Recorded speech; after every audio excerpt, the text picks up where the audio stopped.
Welcome back to that rugby podcast hosted by the Rugby Booth. It's your boy Luke and Husey. We're back again. What's up? I'm going to start off with this way because I think it's the only way to start off, but I think your Waratahs are frauds, and I think it's rightfully been shown that you guys are frauds. 3 home games to start off the season. 6th, 8th and 10th, those teams now sit. You had your first real challenge away from home, and you tell me what happened, Husey. Well, we're missing our captain, Jake Gordon, in our halfback as well. We're missing the highest paid player in Australian rugby in Joseph Suaalii, who wasn't playing either. So there's a whole lot of talent off the board there as well. Also paying up in Suncorp Stadium, hostile territory, and it's a great derby as well. Look, I'm also missing, let's not forget, Lalakai Feketi. Okay, so quite a number of significant Wallabies-level injuries for the Waratahs to deal with in this game, whilst the Reds were mostly healthy. Second of all, look, as much as there was some dubious refereeing, that's not where this game went wrong for me. Look, I think the Waratahs were outclassed by the Reds. The Reds were the better team on the day. I think the Reds are really warming into this season. But as well, I think that there are some players that aren't performing for the Waratahs the way that they should be for the money that they want to command. And specifically calling out Tana Tupou here. Again, a lot of injuries. A lot of mistakes by Tupou over the past 5 weeks or 4 games that the Waratahs have played, right? Hasn't been the damaging ball runner that we've seen in the past. I'm not sure what's going on with Tupou, but it's just no good. And then look, I think the Lawson-Crichton experiment's got to go. I think Tane Edmed is clearly the superior 10. I get sort of the thinking that you want to have a great finisher to end these games, but that relies on you being in close games in the first place, right? I think Edmed needs to be in command for the full 60 minutes. I think we desperately mixed Jake Gordon as captain, as the leader on the park, steering the forward, that connection between forwards and backs. I think that's a huge missing piece for the Waratahs. Joey Walton offers nothing from inside center. I'm sorry. I don't want to harp on about the injuries because you've got to play with the players you've got, right?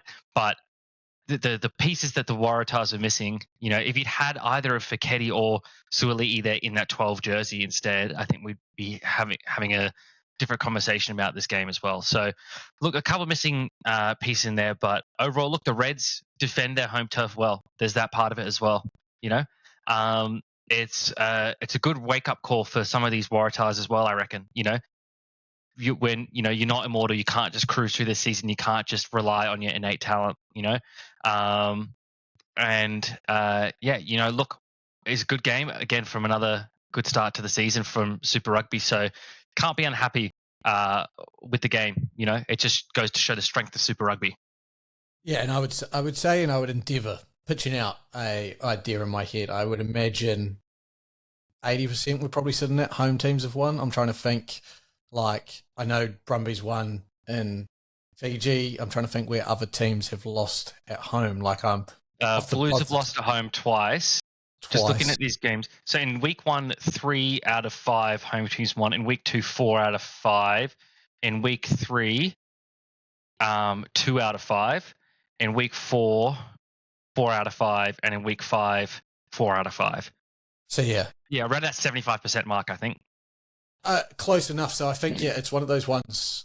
Home field advantage is making a difference this year, and I think that's how good the comp is and how close the comp is. As we kind of went through it, I watched Mike Caines get a narrow 2-point win, and I sweated my ass off for it. It was probably one of the most epic 10 minutes of defensive rugby I've ever seen in my life, and for it to come down to a drop goal. And I want to give credit. I want to give credit to the Highlanders, and this is a Highlanders team that we discredited at the start of the season. Absolutely. But so often people will sit there and go, go for the penalty, go for the penalty. They went phase after phase. It wasn't like that drop goal wasn't after about 15 phases. The Hurricanes' discipline was at another level at that point. And to have the balls to sit there and drop back in the pocket by Sam Gilbert and give yourself an opportunity to win game, I just hate when people go, they should have won for the penalty. Knock it on, and they don't even get the chance to try and win the game. They went to win the game. Look, they missed, and am I thankful we missed? Shit, yeah, I am. But I rate the ability to go, we've got ourselves into a position. I back my ability to kick the drop goal. Was it a shit drop goal? Yeah, it was. But again, I sat there and I said, that is what rugby's about. Backing yourself in those moments. And I thought, you've got to give a credit to them.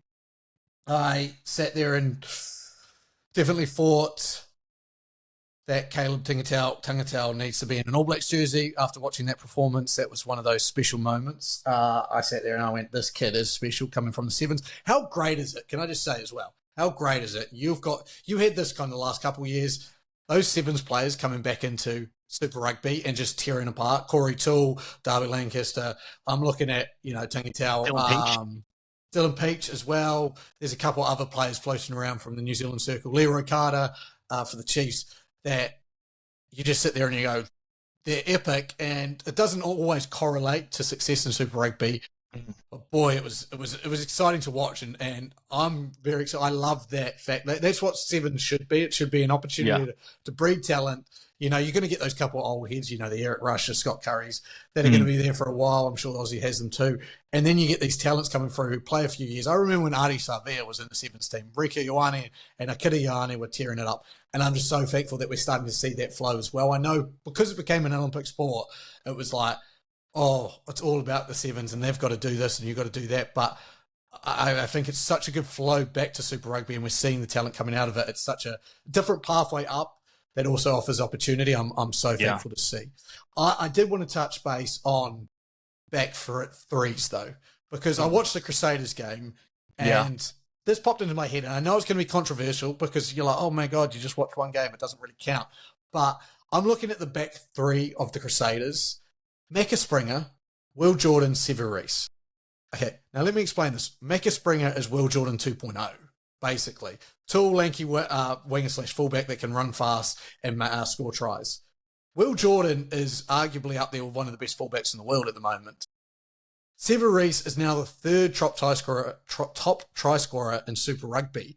And I went, those three, are they already starting to make the picture of the best back three to ever grace a Super Rugby turf? Now, I know it's big. I put a couple of names in there. I'm going to be interested to hear your thoughts on this. Like, back threes that come to mind: Julian, Savea, Nehe, Milner-Skudder, Jordie, Barrett. When those three were there doing their bit for the Hurricanes when we won, that was special. Again, you got the bus, a stepper, and Jordie. You look back, when you go right back, I started to go right back. That Brumbies team, and as soon as you add Joe Roff to the name, you're like, oh shit, that's already a decent team. Andrew Walker, Mark Bartholomeusz as well. Bartholomeusz? I don't know how to say that last name properly. I looked at because again, it's the same. Sometimes you just have that one player and the two pieces around it make it. Rob Horne, Israel Folau, Alofa. I went to the Hurricanes: Jonah, Lomu, Christian Cullen, Tana, Umaga, Rico, Leon MacDonald, and then there was Caleb Rouse/Scott Hamilton. And then if you look at South Africa, I tried to find and I was like, again, it's that one name that stands out: Bryan, Habana, Zane, Kirchner, and Akona Ndungane. All three of them. But again, you have the Bryan, Habana. I don't see if we've seen a complete three like this. I know there's the Lockie Turners and Drew Mitchells as well in there. But I was like, this to me is a complete three and could be up there with the best ever. But Hughesy, I do want to hear your thoughts. Look, just first of all, on the 2014 Waratahs, Alofa was in there for the final, but he wasn't our main winger throughout the season. That was sort of forced through injuries. I think our main starters on the wing that season were actually Peter Beetham and Takele Nayaravoru, a Fijian. Because Rob Horne primarily played centers as well. Look, there was some injuries that forced some shifts in there. But yeah, Israel Folau elevated that back three. Then during that season, Beetham and Nayaravoru especially was a damaging ball runner, like big Fijian bloke. Alofa did work in the grand final for sure. But look, when you're looking at those back threes, it is it's hard to go past any team or any list that has Jonah Lomu in it. It's but I'm even saying this I'm actually taking out the Waratahs one because that was a great back three, but it was mainly a fullback in that, like as you said, elevated. The Bryan, Habana, Kirchner, Ndungane backline as well is pretty special. But look, yeah, this Crusaders one is creating themselves a legacy for sure. And they'll be up there. Like Sevu Reece is, obviously he's great at the All Blacks level, but I feel like he's a sort of I don't know how to quite say this because I'm not trying to speak down on his ability, but just thrives at the Super Rugby level more so than he does internationally, which sort of makes sense. You would imagine because Super Rugby is a lower tier of competition, but doesn't quite shine on the international stage as much as he does in Super Rugby. But there's also just so much talent for the All Blacks on the wing as well. It's hard. You guys can just rotate out wingers from like all of your different Super Rugby teams and you'd be fine. And look, the Wallabies nowadays, pretty similar situation. We're actually quite strong on the wing nowadays, which is great. But yes, I think in Super Rugby he is freakish. He's just, you can see he's a step above all of the other players, and same with Will Jordan as well. Macca Springer is beginning that legacy as well. So look, there's an argument to be made for him. Best of all time, currently not quite, but by the time that this back three gets done, we could say I'd say it's a very strong possibility. Yeah, and the big thing with the Jonah, Lomu, Christian Cut, you take them all individually. Again, that's one of the most talented back three you'll ever see. They didn't win a title, and we talk about it all the time. It's one up front, and so if you're saying back threes, you are probably putting that one up there. But I just go, when I'm looking at these three, I'm fearing something if these Crusaders start putting results together, which they are. Like they've scored 50 points twice now at home. They look like an attacking threat again if they can sort out their defensive structures. I'm thankful for we had last year. That's all I'm saying. We gave us a year, and they're back again, and they're going to beat everyone, and it's going to suck, and it's it is what it is. But I'm just thankful we had last year. So, yeah, look, it was another exciting round of Super Rugby. There'll be another exciting round coming up. It's one of those ones now that it's getting to that point with Super Rugby that every single week you get excited. You know what I mean? Like, there's none of these.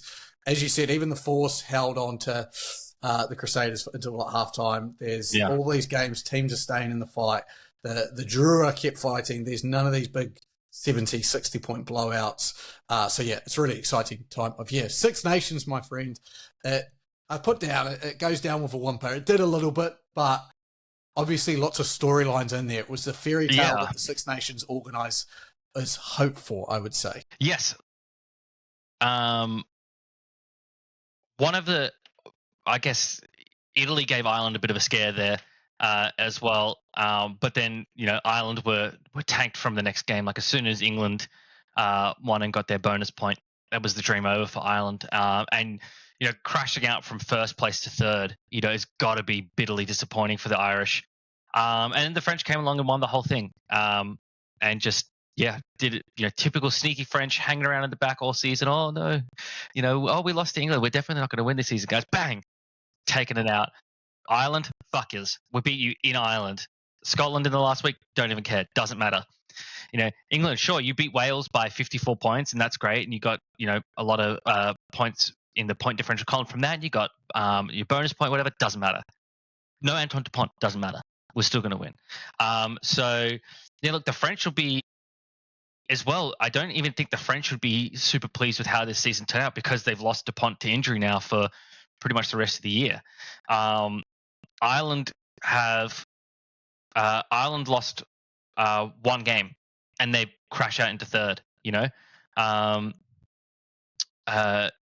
England lost one game and is in second as well. Like, it's so tough. It's such little things that can determine the shape of a season. And then you got Wales. So you got Wales, no wins. Terrible time for them. Look,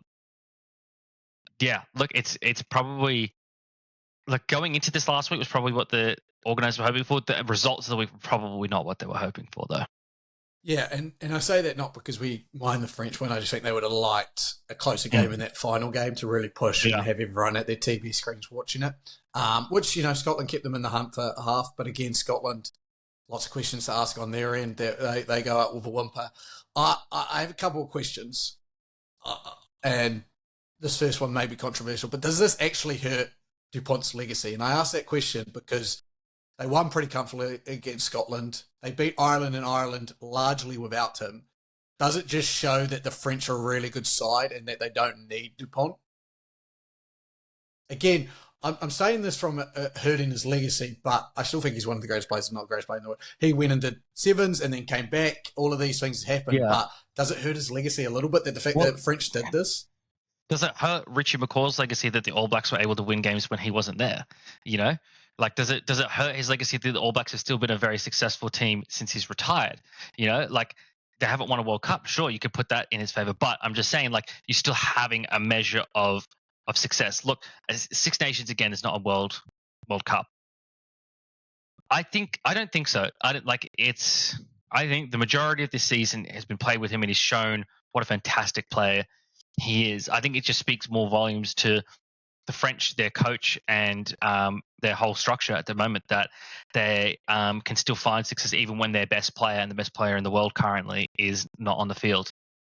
I see what you're saying. I don't think it hurts his legacy too much. It doesn't add to it. You know, it just doesn't give another accolade. But as well, you know, I think just when everything is on that one player's shoulders so much, as we sort of saw with the Wallabies and Israel Folau, if you game plan too much around one player, as soon as that player is out of the picture, you're really in for a rough time. You know, like you could see the decline in the Wallabies straight away as soon as Folau was kicked out.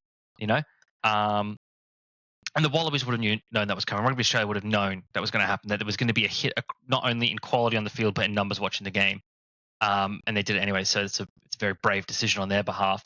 And look, with DuPont, no, I don't think it hurts his legacy. I think it actually adds to the legacy of the coach, Gaultier. I can see that. And again, he's been questioned as well after the World Cup and so on and so forth. So probably a big result for him.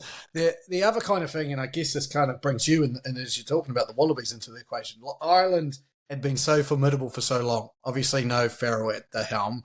They looked a bit messy. And again, it always looked like they were declining. I kind of is a twofold question. Like, where do Ireland go from here? And how does this affect the British and Irish Lions? Like, you've got to think now, you've had Wales come dead last. Jack Morgan looks like one of the only players who's going to get selected into there. You've got Scotland in no man's land, didn't perform particularly well, and that's ideally was going to be Finn Russell's 10 jersey. Now you don't know. Ireland looking average, and you got England coming back. Yeah, they're coming back, but again, do they bring the talent with it?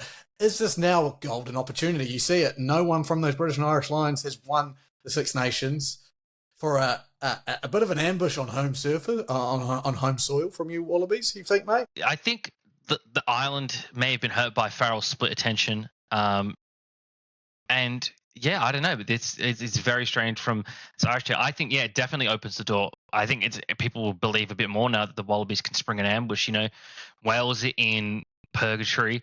Scotland just can't seem to perform when it matters. You know, England have looked the best out of all of the teams of the British and Irish Lions this season, which is crazy to think about. But, you know, even though they fell to Ireland early in the season, and it seems like Andy Farrell is not, you know, particularly keen on too many English players in the squad. So, yeah, I don't know. I think there is, or maybe, you know, even English coaches. So, I think there's definitely a possibility. I think there's definitely a possibility for discord within that British and Irish Lions camp as well. You know, I think it's definitely a golden opportunity for the Wallabies. You know, and as well, it's Schmidt's farewell tour as well. So I think the players want to play extra hard for him. And this is, you know, probably the best year of Super Rugby that Australian teams have had in a while. So I think the cards are lining up for a cracker of a series. Yeah, and I guess now I look at it and I go, you probably fought like pre this Six Nations, you know, you looked at your players like Caelan Doris, your Finn Russells, you kind of feared them. Is there anyone standing out for you as a Wallabies fan that you're like, after watching the Six Nations, that you're scared that when they're going to be on the plane and they're coming over? Because there's not, like, those players jumped out after this. I'm not so confident in their abilities, but I'm thinking from a Wallabies perspective, what are you kind of thinking where, hey, this person getting on a plane, like Atoje, now captain of England, does he take another step in the British and Irish Lions? Yeah. Who are you kind of most fearing as you kind of get prepared now for this? I think Marcus Smith.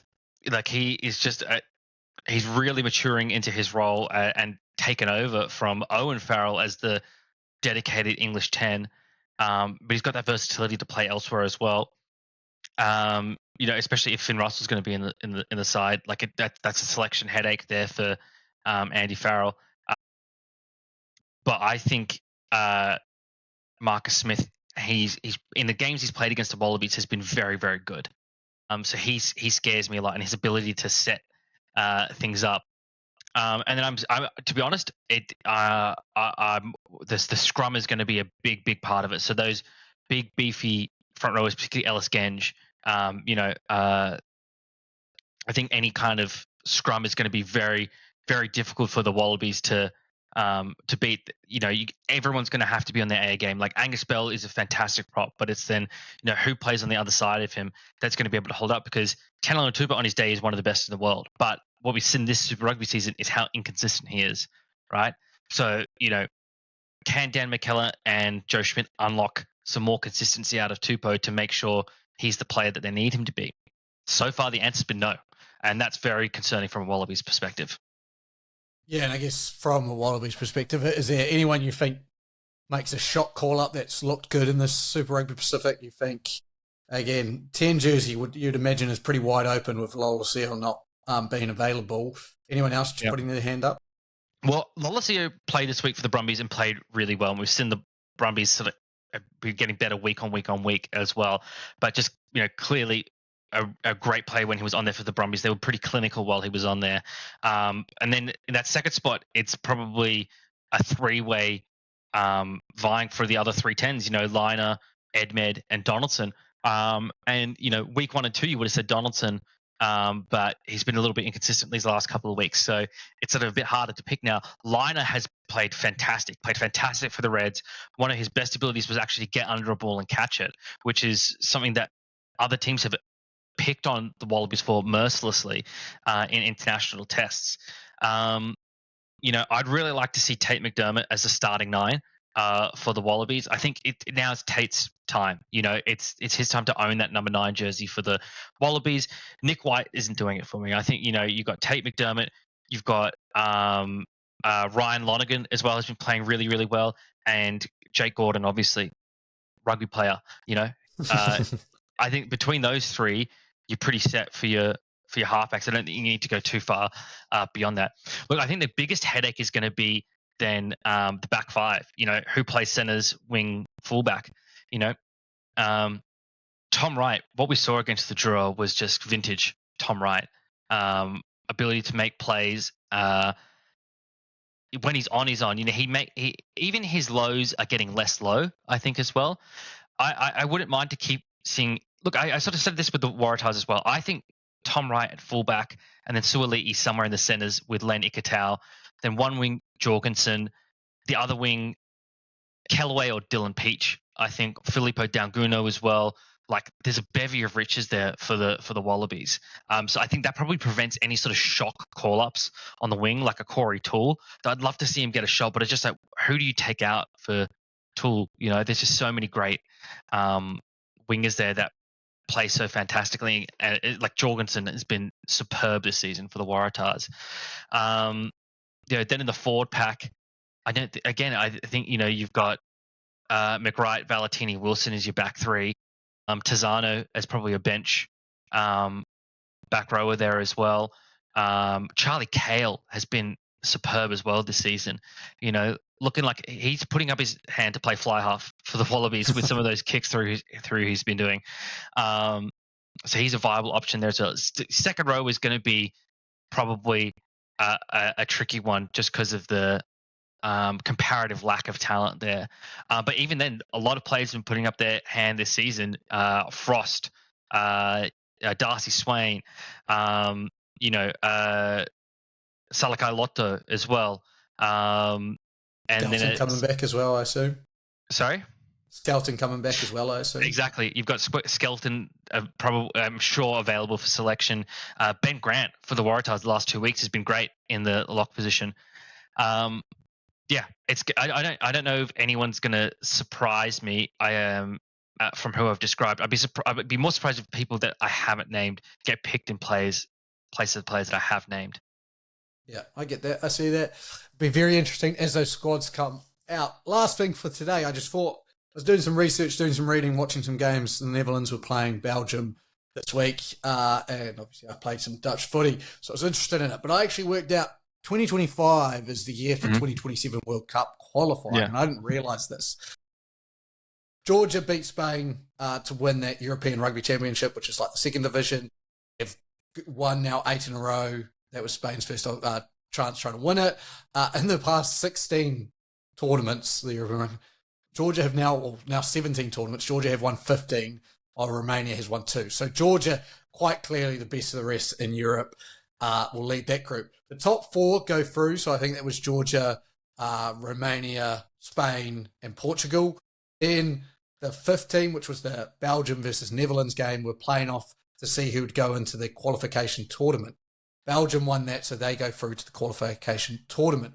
So now there's a final qualification tournament. If they win that, Belgium could be going to the Rugby World Cup in 2027. Nice. Asia have a rugby championship as well, where the winner goes directly to the tournament and the runner-up goes to an Asian African playoff. You've got Hong Kong, China, Korea, Malaysia, and UAE involved in that. So again, a new team at the World Cup. Yeah. In Africa, we have another team gets invited. So the winner of that will play the runner-up of the winner will go through. The runner-up will play the Asian team. We have Algeria, Ivory Coast, Kenya, Namibia, Senegal, Uganda, Zimbabwe. So the winner of that, I think Zimbabwe are looking like the favourites. A couple of former Aussie players involved in the setup there. I think a couple of force players. So Zimbabwe looking good. Obviously Namibia quite strong there. South America also get a team in, plus team goes into that final qualification tournament. Brazil, Chile, Paraguay, and Uruguay. So Uruguay and Chile, obviously the 2 favourites, 2 former World Cup teams. 3 Pacific teams come from the Pacific Nations Cup. As Fiji and Japan have already punched their tickets, so it's up to Canada, Samoa, Tonga, and USA to potentially get in. So yeah, and then there's obviously this final qualification tournament. All of this taking place in 2025. So by the end of 2025, we'll know our teams in that expanded 2027 World Cup, which is quite exciting. And then hopefully, again, by the end of 2026, we get the draw rather than 2-3 years in advance, where, as we saw last World Cup, a lot changes and teams like Scotland get disadvantaged. Mm. But yeah, I was just excited. I didn't even think, you don't think about these things and these teams making it, but you see teams like Korea and Malaysia and stuff like that getting a chance to qualify for a Rugby World Cup is very, very cool. And so I just thought, look, again, out of those teams named, Hughes, who would you be most interested to see at a run? From the Europe, I'll go through the regions. From Europe, I'd love to see Netherlands get involved. I think Portugal is so there's 4 teams that are going to get in there of the nations you listed. So it's going to be Germany, Portugal are probably the 2 running favourites there. No, sorry, Georgia, Spain, Portugal, and Romania have qualified. That tournament just ended. They've already qualified. Okay, they've already qualified, and then Belgium, Georgia, Portugal, Romania, Spain. So okay. Belgium then. I would have been excited the team I was going to say I'm excited to see from there was Netherlands. So unfortunate for Netherlands. But look, Netherlands is, I think that's a really untapped rugby market, and there's a lot of big guys in Netherlands, so it's like get some big stocks playing there. Asia, Hong Kong, I know they've been involved in rugby before, World Cups before, but it'd be good to see them back.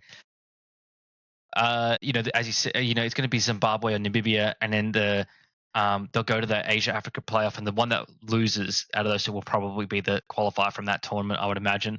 You would think so. South America, so it's just 1 team from there, and then another one goes to the playoff. Correct. And the 3rd place team joining the lineup for the final qualification tournament. Yeah, look, I would like to see Brazil get in, but I think Chile is probably most likely. Again, I want to see the expansion in this market, but Chile had a great story with almost qualifying for the last World Cup. Or did they qualify? They qualified. They qualified. They were there, yeah. They beat America, which was great. And then in the Pacific nations, look, almost all these teams are going to make it. So that's great. USA as much as there's politics going in the world, it's a great sports market. I'd like to see them in there, but if I had to pick one team out of that lot to not make it, it'd be USA, to be honest. Yeah, look, it's great having an expanded tournament like this. Really makes it feel more of a World Cup. 100%. Exciting times. We'll make sure you keep updated with all of the stuff going into that World Cup as well and getting ready. So stay prepared, stay listening, stay up to date with us. Follow us on Instagram, all of the socials on YouTube. Make sure you're listening and watching there as we start to get it up to speed with the Super Rugby taking over and other domestic comps coming back into the foray as we lead into British and Irish Lions series in Australia. Yeah. You guys got the bye this week, don't you? Kane's got a bye this week? We do. And Waratahs versus Brumbies should be a good one. Hopefully we get a few players back. We'll see. Fingers crossed. You need them. Alrighty, we will talk to you guys next time. Thanks for joining us. I've been Luke. That's been Hughes. See you later. Goodbye. Peace. Easy.